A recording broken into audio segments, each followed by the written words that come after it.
বাংলার চাষ ইউটিউব চ্যানেলে সবাইকে জানাই স্বাগতম। আজকের ভিডিওতে আমি বেশ কয়েকটি সারের কথা বলবো, যে সারগুলি ব্যবহার করলে আপনার বেগুন গাছের দ্বিগুণ ফলন পাবেন। তাছাড়া যদি ফুল ঝরা রোধ করতে চান, ছোট গাছে বেগুন দেওয়াতে চান, তাহলে এই সারগুলি অবশ্যই ব্যবহার করবেন।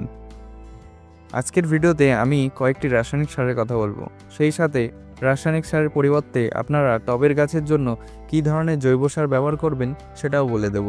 তাই শেষ পর্যন্ত ভিডিওটি দেখার অনুরোধ রইল। প্রচুর বেগুন পেতে কী কী সার প্রয়োজন? সবার প্রথম এমওপি সার। এমওপি সার মূল উপাদান হলো পটাশিয়াম, যা গাছের রোগ প্রতিরোধ ক্ষমতা বৃদ্ধি করে।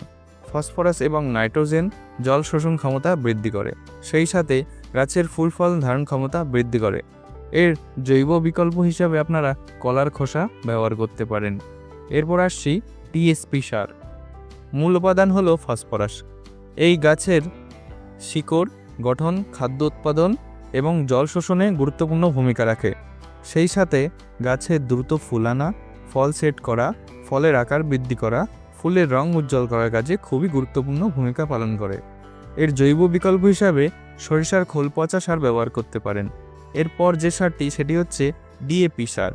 এর মূল উপাদান হলো ফসফরাস এবং নাইট্রোজেন। নাইট্রোজেন গাছের শারীরিক গঠন এবং গাছের বৃদ্ধিতে ভূমিকা রাখে। নাইট্রোজেনের জৈব বিকল্প হিসাবে আপনারা চা পাতা সার ব্যবহার করতে পারেন। গাছে সার প্রয়োগের আগে অবশ্যই গাছের চারপাশের আগাছা খুব ভালোভাবে পরিষ্কার করে নিতে হবে। এই সময় একটি কাজ অবশ্যই করবেন, গাছের গোড়ার পাতা, কুড়িগুলো, শাখাগুলো অবশ্যই ছাঁটাই করে দেবেন। এতে করে গাছের গোড়ায় যথেষ্ট পরিমাণে আলো বাতাস পৌঁছাবে, ফলে গাছের রোগ প্রতিরোধ ক্ষমতা বাড়বে।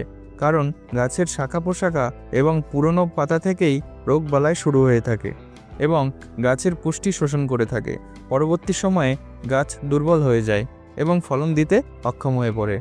এবার গাছের গোড়া থেকে একটু দূরে চারপাশের মাটি খুব ভালোভাবে আলগা করে নেবেন।